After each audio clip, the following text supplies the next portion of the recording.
Today's April the 9th, 2001, and a rapper, DMX, passed away. And the story is currently that he had an overdose, and then during the overdose he had a heart attack, and then he lost oxygen for like an hour, and then he's been on life support since. And there were tests done, I believe, on Wednesday, and the test came back, oh, not so great, that the brain activity isn't returning, and he was in a pretty bad state. And so from my understanding is that he passed away probably about a couple of hours ago, maybe even more. His family knows exactly when, and so the bottom line is DMX isn't here. So regardless of the story and how it all happened, that's what's up. DMX just passed away.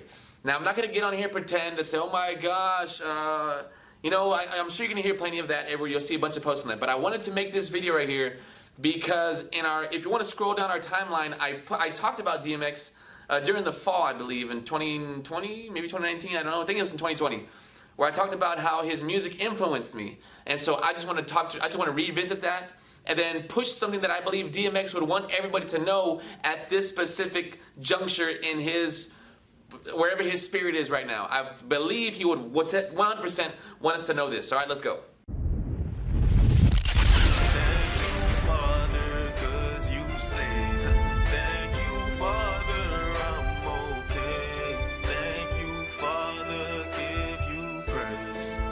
So DMX is a rapper. His real name is Earl Simmons. The DMX stands for Dark Man X. And you know, he's a rapper, East Coast rapper, and his voice is like, it's just got that sound. His rap is pretty basic. Like, it's not like, oh, I'm gonna rhyme these like triple syllable words and I'm gonna hit this. It's like, hey man, best, test, it's pretty simple. But there's nothing like that's. The thing that makes him that made him stand out was his message and the way that he delivered it, the passion in which he delivered his message with. He's raw, he's real, that passion comes out, and people responded to that. Like so it's not so much what you say, it's how you say it. That's a spiritual principle as well. Oh, there's a leadership series that we're doing, and that's part of it. It's not what you say, but it's how he said it. So the way that he said it just made people listen because it was anointed. Now, I'm not saying, before you go get carried away, I'm not saying, hey guys, let's go listen to his music. Let's all go check out all of his albums. Let's go listen to it right now to see what kind of man he was. No, I'm not saying that. I am saying this.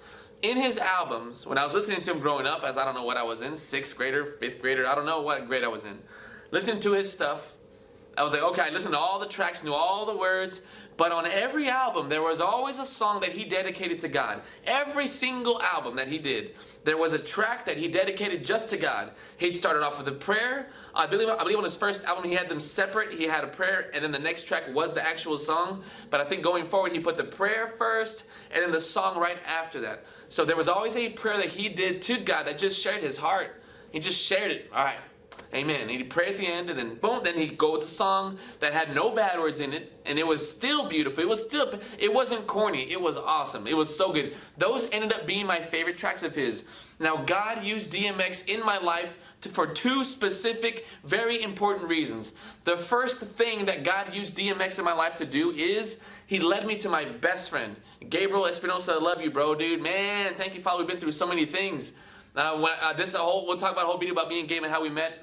One day in the future, used to hate the guy. He hated me, and I didn't even know that. We didn't even know each other because we looked like each other. And this guy thinks he's such a badass. Look at him. I don't say bad words, by the way, but he just thinks he's so cool. Oh, I hated that guy. And I didn't even know that he hated me too. I was like, man, I hate that dude. One day I'm rapping in the bus, or I'm playing football on the quarterback for our team. We're in the 7th grade. I'm rapping in the bus, maybe 8th grade. I think we're in 8th grade. I'm rapping in the bus a song of a DMX song.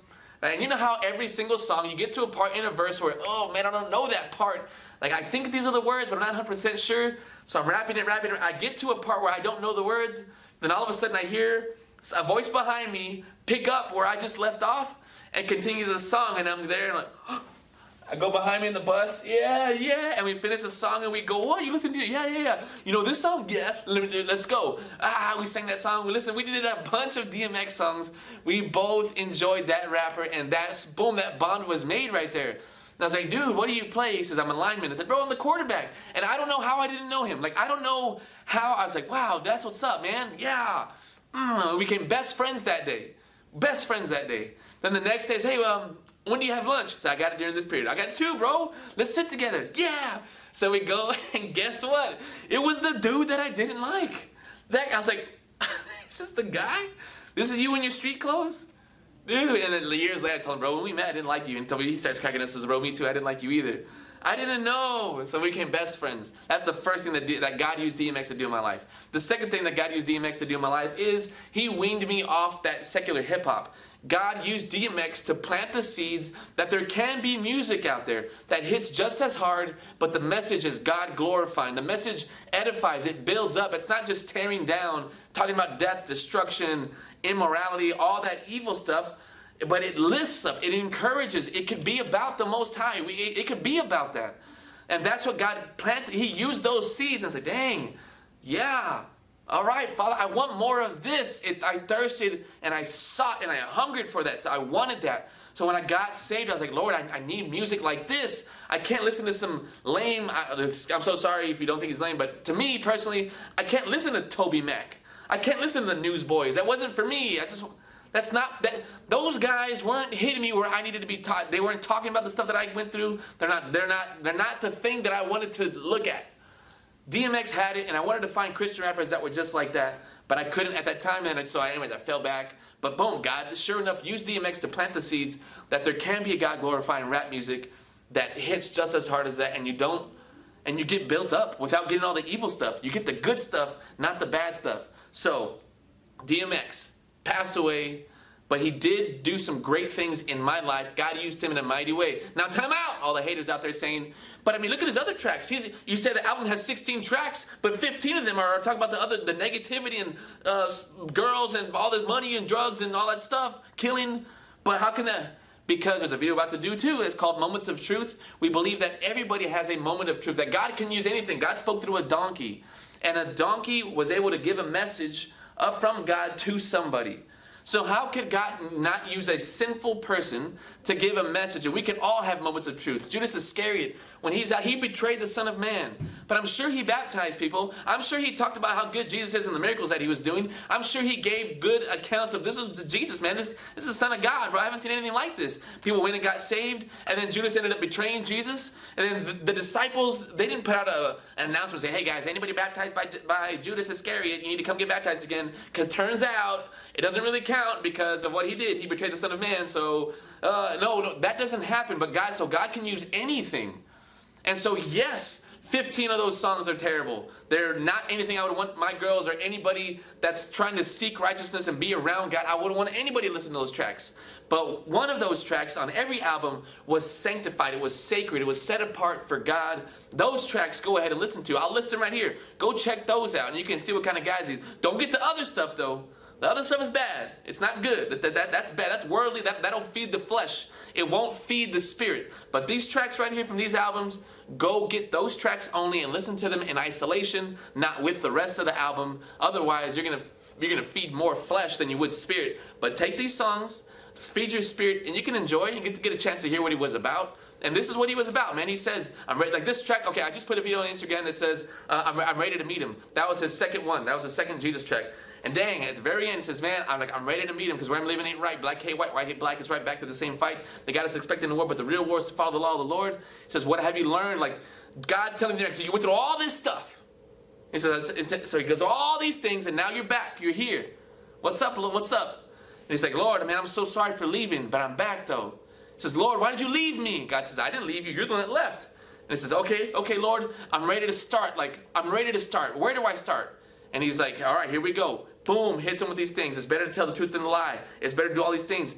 God gives him a list of things to do, and he's like, yes, sir, Father, this is what the most important thing is. This is what I have learned, that I must have been a fool to ever doubt you, Lord. That's what you can take away from DMX. And I guarantee you, if God, we don't know, I can't condemn him. I don't know what his heart was like. I don't know his spiritual walk. I wasn't around the man.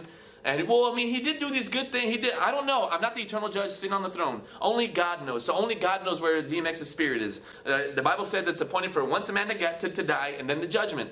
So DMX right now, he's either in eternal rest with God or he didn't make it and he's in the other place.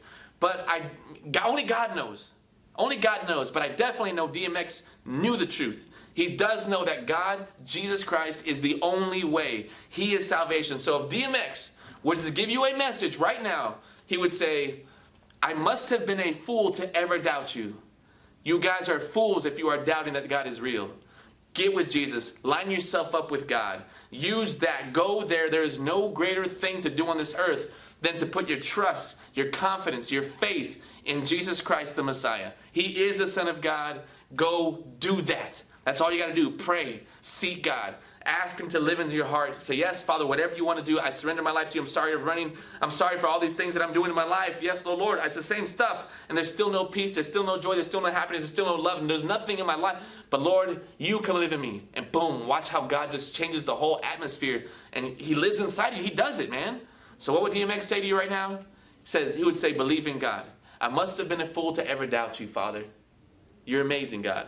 Hey, we love y'all so much. Y'all have a great day. Let's go get them. Yeah.